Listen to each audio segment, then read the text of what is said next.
नमस्कार, आप देख रहे हैं CNBC आवाज। मैं हूं मनीषा गुप्ता और आज बात करेंगे कच्चे तेल की, जहां पर अब ये $1.5 दूर रह गया है $100 माफ कीजिए प्रति बैरल से। जोरदार तेजी हमने कच्चे तेल में आते हुए देखी है। यहां से किस तरह के ट्रेंड्स रह सकते हैं बताएंगे आपको। साथ ही खाने के तेलों की बात करेंगे, जहां पर अच्छी खासी मूवमेंट पिछले कुछ महीनों में देखने को मिली है।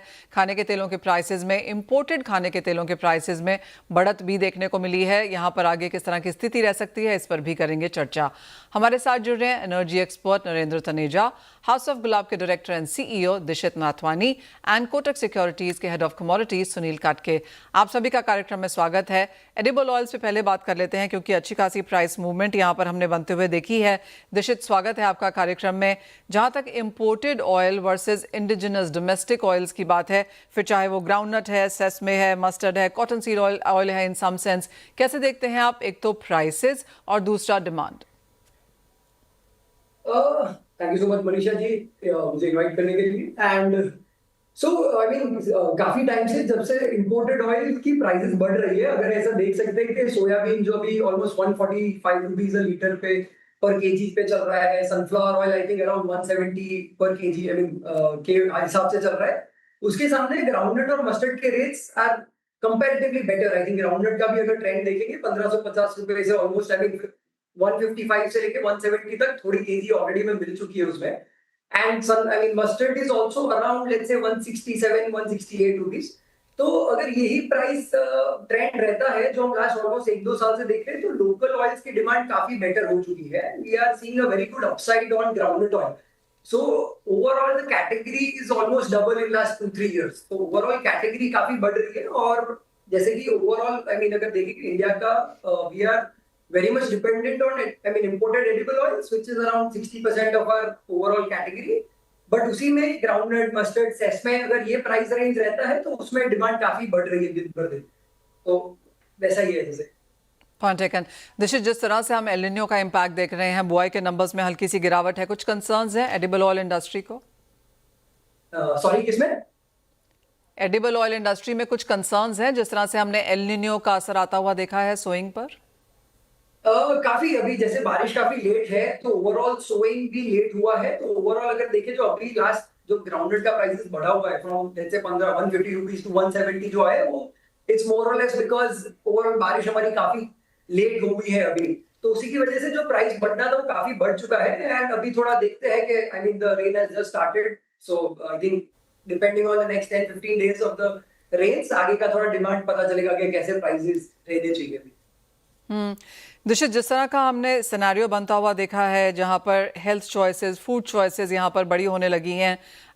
कई बार हम देखते हैं कोई फूड प्रोडक्ट में लिखा होता है नो पाम।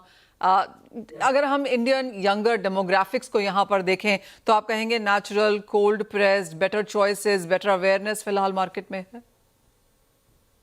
काफी I mean the consumer is very conscious. आजकल लोग सारे लेबल्स बहुत रीड कर रहे हैं। People are also moving away from refined, जैसे आपने बोला कि पीपल आई मीन लोगों को palm oil, refined sunflower oil, refined soybean oil नहीं खाना बहुत ज्यादा। So the younger audience is choosing their edible oil very consciously. और वहीं पे लोग नेचुरल ऑयल की तरफ ज्यादा शिफ्ट होना चाहते हैं।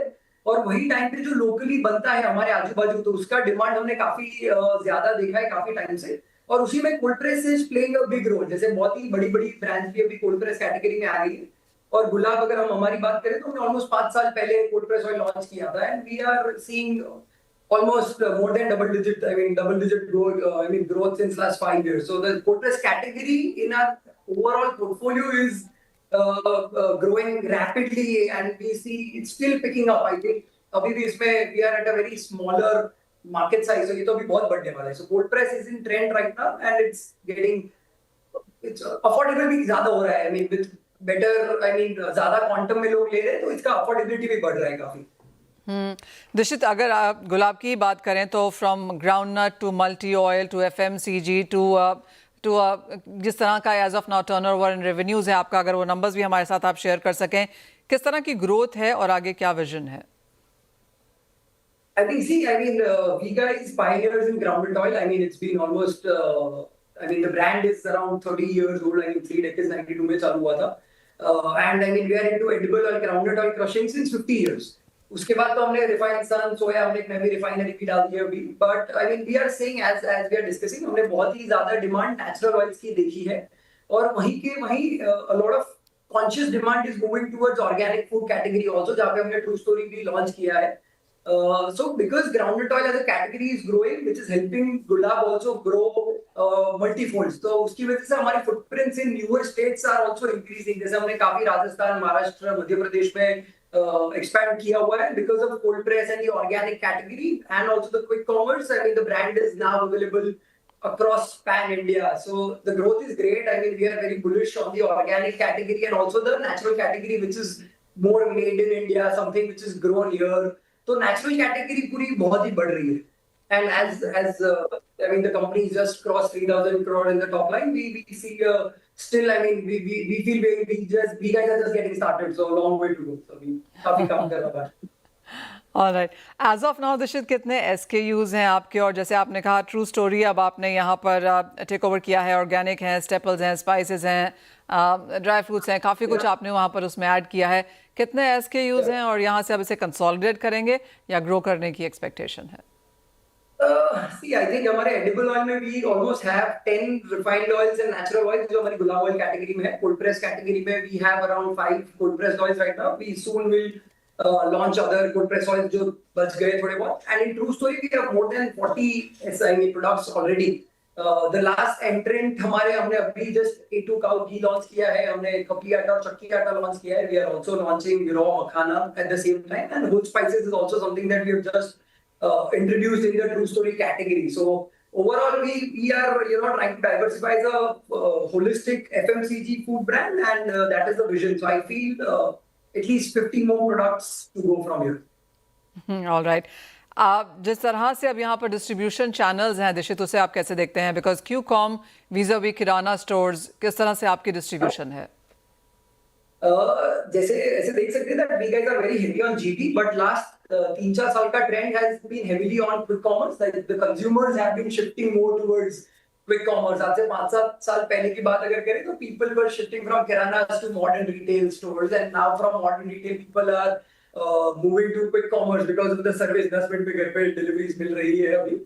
So there is a lot of demand। I mean day by day these quick commerce guys are growing rapidly। I mean हमें internally हमारी पूरी quick commerce की अलग से पूरी टीम हमने बना दी है। And I mean our first, I mean we as a group of Gulab we are doing very big numbers on Blinkit, and Blinkit we've been growing closely with them, and we are available across। and उसी के साथ साथ दूसरे सारे quick commerce platforms जैसे कि Zepto, Instamart, big basket, वहाँ पे भी गुलाब का ग्रोथ काफी है। But at a holistic level quick commerce is growing rapidly. I think the number of orders a day are increasing, and that's how I mean the category is also growing. Dishit, यहाँ से क्या aspirations हैं? Of course आप काफी कुछ कर रहे हैं, there is a lot on your platter already, लेकिन पैन इंडिया की बात की जाए, एक्सपोर्ट एस्पिरेशंस? यस, हमने ऑलमोस्ट 2 साल पहले ही एक्सपोर्ट्स थोड़ा as a serious category we are exploring. Because पहले कैसा था, we were just into couple of edible oils, जैसे थोड़ी edible oils है, but अभी हमारे पास पूरी food range हो चुकी है। We also do private label packing for Blinkit, तो वो भी हमारे लिए बहुत बड़ा business है। So exports में भी जैसे whole spices का export बहुत होता है, raw peanut का export बहुत होता है। So export is all, we are also growing rapidly on the export side, but we still feel we are very bullish on the growth of India। And I think still we are yet to grow more in west के beyond. हमें grow करना भी काफी बाकी है। So I think next 3 years we feel a lot of growth is going to come from the north of India and the south of India, so where we are already establishing our depots, तो वहां से भी growth काफी हम देख रहे हैं। so that is where the brand is moving forward। Point taken.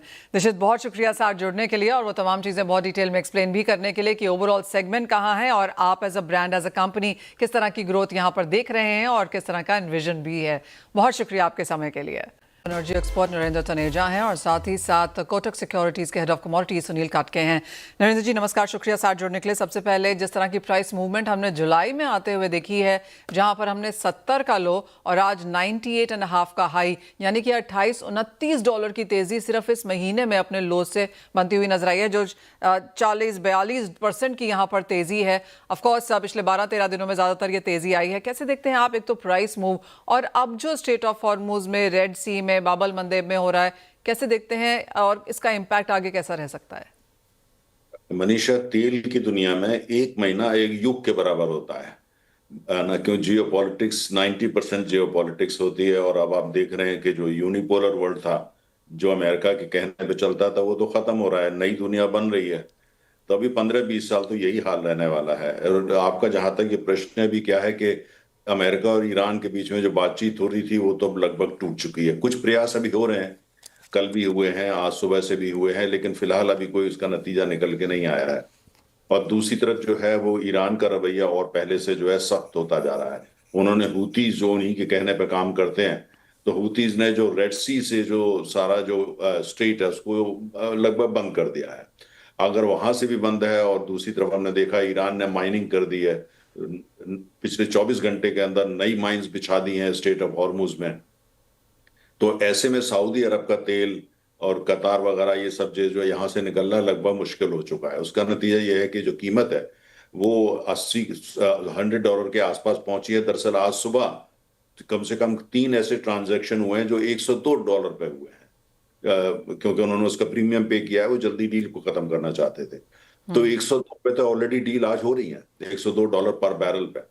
तो कि बाजार के अंदर जो ऑयल की दुनिया है उसके अंदर काफी जो बहुत जबरदस्त एंजाइटी है। हालांकि अभी पैनिक बटन किसी ने भी नहीं दबाया, ये एक अच्छी बात है, क्योंकि अमेरिका का भी प्रेशर है पैनिक बटन मत दबाओ। और अमेरिका का दबदबा, हम उसको माने या ना माने, टेलीविजन पे कहें या ना कहें, अमेरिका का दबदबा तेल बाजार पे रहता है। उनके अपने हैं तरीके कैसे इस दबदबे को और कैसे इन्फ्लुएंस को बरकरार रखें। तो वो नहीं चाहते कि किसी तरह का पैनिक हो, क्योंकि वहाँ हॉलिडे सीजन अमेरिका में शुरू हो चुका है। अमेरिका में डोमेस्टिक तेल की कीमत ऊपर जा चुकी है, लोग नाराज होना शुरू हो चुके हैं, इन्फ्लेशन की प्रॉब्लम हो ही रही है। तो ऐसे में मुझे लगता है कि अभी जो हालात हैं, अभी तो $100 जो है वो कंप्यूटर स्क्रीन पे बड़ी जल्दी क्रॉस कर जाएगा। और हो सकता है वो आने वाले नेक्स्ट वीक जो है वो इससे भी शायद ऊपर जाए। लेकिन जैसे मैंने कहा कि बातचीत अमेरिका और ईरान की अभी तो नहीं हो पा रही है, लेकिन नई कोशिशें शुरू हुई हैं।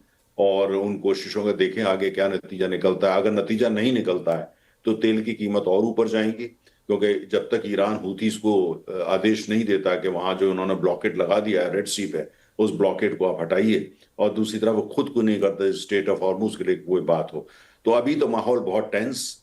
और जियो पॉलिटिक्स जो है वो 90% से ज्यादा भी हावी है जहां तक तेल है।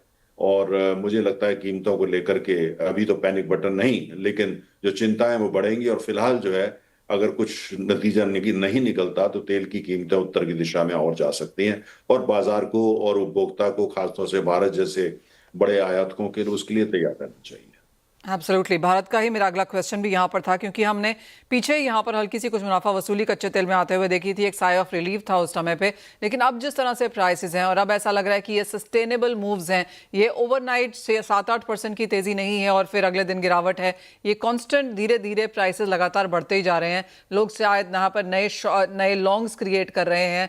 ऐसी स्थिति में अगर मैं मॉर्गन स्टैनले की रिपोर्ट देखूं, मॉर्निंग स्टार की रिपोर्ट है, सिटी बैंक ऑफ अमेरिका ने भी कहा है कि 120 तक यहां पर प्राइसेस जा सकते हैं, जो कि पहले हाई है अगर इसी तरह से ये कॉन्फ्लिक्ट आगे बढ़ता रहा। आपको लगता है 120 एक बार हम देख चुके हैं, शायद आना आसान है दोबारा? देखिए, अगर जो है मार्केट बिल्कुल ऐसे रिएक्ट करता है जैसे आज से 2 साल पहले कर रहा था, या अमेरिका का बहुत दबदबा जो उनका जो एक हिडन हैंड होता है और कमोडिटी मार्केट पे ग्लोबली, को सबको पता है, अंदर से लोग जानते हैं, एडमिट कोई नहीं करता। अगर वो हिडन हैंड नहीं होता अमेरिका को, और भी कुछ उसमें ताकतें शामिल होती हैं, अगर वो नहीं होता तो तेल आज भी $110 पहुंच चुका होता। तो मुझे लगता है कि 120 की जो बात हो रही है, 115 की, 110 की, अभी उस पे जो है कोई, मैं कम से कम किसी पे भी टिक नहीं करना चाहता। लेकिन इतना जरूर है कि अगर जल्दी कोई माहौल ठीक नहीं हुआ और कहीं ना कहीं अमेरिका और ईरान की बातचीत शुरू नहीं होती है, तो फिर जो तेल की कीमतें धीरे धीरे उत्तर की दिशा में जाएंगी। झटके में नहीं जाएंगी, लेकिन ग्रेजुअली जो है वो ऊपर जाना शुरू होंगी। और कहाँ रुकेंगी वो इस बात पे डिपेंड करेगा कि कहाँ बातचीत शुरू होती है। या तो बातचीत शुरू हो, या फिर यह है कि अमेरिका अगर ये तय करता है कि वो सैनिक कार्रवाई करेगा और ईरान के जो रिजीम है उसमें सत्ता परिवर्तन करेगा, या ईरान को पूरी तरह ध्वस्त कर देगा। अगर ऐसा कुछ अमेरिका करने की बात करता है तो फिर कीमतें कहाँ जाएंगी उसके बारे में तो अभी कहना ही मुश्किल है, लेकिन जबरदस्त तरीके से ऊपर जाएंगी। लेकिन क्या अमेरिका ऐसा कर पाएगा? क्या उसमें सामर्थ्य है? क्या यही वो करना चाहता है? उसको पता है कि ये दूसरा वियतनाम बन जाएगा, क्या उसके लिए अमेरिका तैयार है? या दूसरा गाजा बन जाएगा, उसके क्या अमेरिका उसके लिए तैयार? सबका जवाब ये है कि नहीं है। हकीकत यह है कि ट्रम्प साहब वहां से निकलना चाहते हैं, वो डेस्परेट हैं, और ईरान को पता है कि ट्रम्प डेस्परेट हैं, उस युद्ध से निकलना चाहते हैं, और ईरान इसीलिए अपना जो है उसका ज्यादा से ज्यादा फायदा निकालना चाहता है। नेगोशिएशंस में वो चाहता है नेगोशिएशन जो फाइनल हो, जो एमओयू साइन हुआ है उसके बाद जो फाइनल एग्रीमेंट है उस पे जो है ईरान की जो स्टैंप है वो बड़ी होनी चाहिए और अमेरिका की छोटी, जिससे दुनिया ये कहे ईरान जीत गया। और दूसरा जो कुछ भी हासिल करना चाहते हैं, चाहे कॉम्पेंसेशन है, रिकंस्ट्रक्शन का पैकेज है, या अमेरिका दोबारा हमला नहीं करेगा ये बात है, और कुल मिला के जो यूरेनियम को एनरिच करने की बात है उसको लेकर के भी, तो ईरान को लगता है कि वो ऐसे मुकाम पे है कि अमेरिका से ज्यादा वो एक्सट्रैक्ट कर सकते हैं, इसलिए उनका रवैया ये है। और ट्रम्प साहब जो हैं वो बिल्कुल पेशेंस नहीं दिखा रहे हैं, उनका डेस्परेशन बड़ा विजिबल है। और क्या वो मिलिट्री कदम उठा लेंगे? फिलहाल आज तो ऐसा नजर नहीं आता, अगर वो इतना इजी होता तो वो कर चुके होते। लेकिन जब तक कि ये मेज पे नहीं आते हैं मनीषा, टेबल पे नहीं आते या कोई फैसिलिटेट नहीं करता है, तो जब तक जो तेल की कीमतें धीरे धीरे ऊपर जाएंगी, और मुझे लगता है इसमें समय लगने वाला है, तो भारत जैसी अर्थव्यवस्थाओं को और उपभोक्ताओं को तैयार रहना चाहिए कि ये ग्रेजुअली फिलहाल तो ऊपर ही जाता नजर आता है। जो हमने बीच में कुछ सेलिब्रेशंस कर लिए थे कि तेल की कीमत तो शायद $60 होने वाली है, और हम लोग भारत में बड़ी जल्दी सेलिब्रेट भी करते हैं, बड़ी जल्दी गड़बड़ा भी जाते हैं।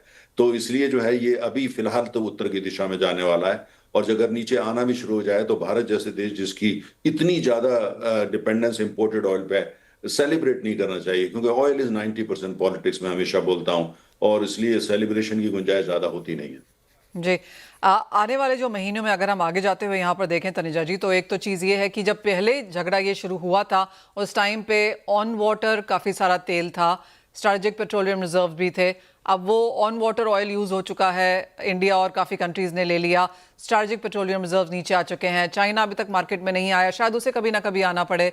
यूएस ड्राइविंग सीजन में जा रहा है, हम अटलांटिक हरिकेन सीजन की तरफ जा रहे हैं, नवंबर में मिड टर्म इलेक्शंस हैं, बहुत कुछ है आगे और बहुत कुछ पिछले 3 महीने में बदल चुका है।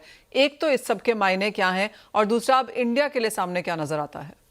नहीं, बहुत अच्छी तस्वीर आपने मनीषा खींची। देखिए, वेनेजुएला का तेल हमने भारी मात्रा में खरीदा क्योंकि वो हाई सीज पे था, और उसको अमेरिका ने जो है आपको पता ही है कि हथिया लिया था, और उसके बाद सबसे ज्यादा भारत ने वो खरीदा, वो हमारे लिए अच्छा रहा। दूसरी तरफ जो रशिया के तेल पे इन्होंने जो बातचीत करे तो उसका भी बहुत सारा तेल हमको उपलब्ध हो गया। ईरान का भी बहुत सारा तेल जब बीच में के दौरान जो थोड़ा सा एक अच्छा मौसम आया था और सैंक्शंस जो है वो हट गई थी या कम हो गई थी, उससे भी हमने काफी खरीदा। अब चुनौती ये आ रही है कि वेनेजुएला का तेल तो बहुत ज्यादा आएगा नहीं, क्योंकि इतना प्रोडक्शन ही उनका नहीं बढ़ा है। दूसरी तरफ जो नॉन गल्फ कंट्रीज है वहां से हम मैक्सिमम आज की तारीख में खरीद रहे हैं। रशिया से बहुत ज्यादा हम तेल खरीद रहे हैं, और बल्कि थोड़ा पेट्रोलियम प्रोडक्ट भी उनको एक्सपोर्ट कर रहे हैं। लेकिन ये सारा सिनेरियो अभी इसलिए ठीक लग रहा है क्योंकि बीच में जो हमको टाइम मिल गया था, जिसमें कि एमओयू साइन होने के बाद उसका हमको फायदा मिला। लेकिन अगर ऐसा चलता है, ये बरकरार रहता है, आने वाले 20 दिन 25 दिन 3 1.5 महीना अगर यही माहौल रहता है, तो फिर तेल की कीमत भी ऊपर जाएंगी, और जो तेल का अर्थशास्त्र है वो भी बदलेगा। आज भी हम जो रूस से तेल ले रहे हैं वो सस्ता तेल या डिस्काउंटेड नहीं है, और जो आज जो तेल खरीदा गया है $102 पर बैरल पे, जिन देशों में खरीदा है वो सारे एशिया के देश हैं। मतलब आगे बढ़ के प्रीमियम पे कर रहे हैं क्योंकि घबराहट आ गई है। तो इसलिए जब ये घबराहट आती है और तेल की कीमतें आप ऊपर जाती है, तो मुझे ऐसा लगता है कि हम लोगों को जो है थोड़ा तैयार रहना चाहिए। और दूसरी तरफ हमको ये भी नहीं भूलना चाहिए कि जो चाइना है, जो जैसा आपने भी जिक्र किया कि चाइना में क्या था कि उन्होंने स्ट्रेटेजिक पेट्रोलियम रिजर्व्स को यूज किया, यूरोप में एसपीआर यूज हुए थे, भारत में भी यूज हुए थे, हालांकि हमारे बहुत छोटे से हैं। लेकिन अब चाइना ने खरीदारी दोबारा शुरू कर दी है। चाइना को लग रहा है कि अगर युद्ध चलता है तो, और ईरान का जो तेल चाइना पहुंच रहा था उसमें दिक्कत आ रही है, नॉर्थ से कुछ वो लैंड रूट से ले जा रहे हैं पर क्वांटिटी बहुत कम है। और दूसरी तरफ हमने ये देखा है कि रशिया भी और जगह से भी तेल बेच रहा है जो भी उसका लेना चाहता है, भारत उसमें सब। तो इसलिए चारों तरफ जब आप देखते हैं, जो तस्वीर आपने खींची थी मैं उसमें जोड़ रहा हूं, वो तस्वीर जो है दरअसल उससे भी ज्यादा जो है वो सीरियस है और गंभीर है। और हमको जब भी देख रहे हैं अपना लैंडस्केप को, हमको उसको और ध्यान से देखना पड़ेगा, क्योंकि आने वाले 2-4 हफ्ते मुश्किल के होते हैं, क्योंकि कोई ब्रेक थ्रू टॉक्स में हो जाएगा, और ऐसा ब्रेक थ्रू जिससे दोनों अपने अपने हथियारों को नीचे फेंक दें, ऐसा होता नजर नहीं आता। लिहाजा आने वाले हफ्ते भारत के लिए बहुत बड़ी मुश्किल चुनौती रह सकता है। सुनील कटके को भी इस चर्चा में शामिल करेंगे। सुनील, आपको क्या लगता है कहाँ जा रहे हैं प्राइसेस? जी नमस्कार मनीषा जी। मुझे लगता है कि prices on the northward direction he continue रह सकता है, क्योंकि आज 5th स्ट्रेट सेशन है जहां पे 4 या 5% के हिसाब से प्राइसेस अप्रिसिएट हुए हैं। 10-12 दिन पहले यूएस ने एक स्ट्रांग अटैक फिर से शुरू किया और ईरान ने भी स्ट्रांगली रिटेलिएट किया है। एंड जो ईरान के नेबरिंग कंट्रीज हैं वहाँ पे ऑब्वियसली जो यूएस बेसिस है वहाँ पे अच्छी खासी डैमेज जो है दिखाई है। तो कहीं ना कहीं पहले सिर्फ स्ट्रेट ऑफ हॉर्मूज का जो ट्रांजिट था वो इम्पैक्टेड था, अभी तो फ्रेश माइंस वगैरह भी बिठा दिए हैं, बट जो ऑल्टरनेट रूट एक रेड सी के द्वारा भी ग्लोबल ट्रेड का 7 to 8% जो सप्लाई मैनेज होता था वहां भी हाउथीज ने नेवल ब्लॉकेड वगैरह लगा दिया है, तो वो भी एक नया कंसर्न के तौर पे उभरते नजर आ रहा है। तो मुझे लगता है कि सबसे बड़ी बात यही रहेगी कि इस बार यूएस और ईरान जो है नेगोशिएशन टेबल पे नजर नहीं आ रहे हैं। तो इसका मतलब ये जो युद्ध है ये थोड़ा प्रोलॉन्ग होते हुए नजर आ रहा है, और जिस तरीके से लास्ट 10 या 11 दिन में तकरीबन $20-22 का अप्रिसिएशन हमको ब्रेंट क्रूड में देखने को मिला है, ये मुझे लगता है कि और $5 से $60 का जो अप्रिसिएशन है अनदर 2 या 3 डेज या 4 डेज के दौरान देखने को मिल सकता है। जैसे आपने पहले बताया this prices can again touch 110-120 तो मुझे लगता है 1 या 1.5 महीने तक अगर ये खींचता है तो $120 should not be a surprising factor. और मुझे लगता है कि ये ट्रेंड जारी रह सकता है। और डोमेस्टिक मार्केट में अगर एमसीएक्स पे भाव देखते हैं तो 8,700-8,800 के रेंज में है, आज भी 4.5% ऊपर है। तो जो फ्रेश बाइंग ओपन इंटरेस्ट में बिल्डअप हम देख रहे हैं, इसका मतलब इवन जो ट्रेडर्स हैं वो भी on the buy side bet अभी भी लगा रहे हैं। That means people are still bullish, and मुझे लगता है नियर टर्म में 9,500 to 9,800 का लेवल डोमेस्टिक मार्केट में देखने को मिल सकता है। और ब्रेंट का मुझे लगता है $105 to $110 का एक रेंज जो है अगले एक हफ्ते के दौरान भी देखने को मिल सकता है।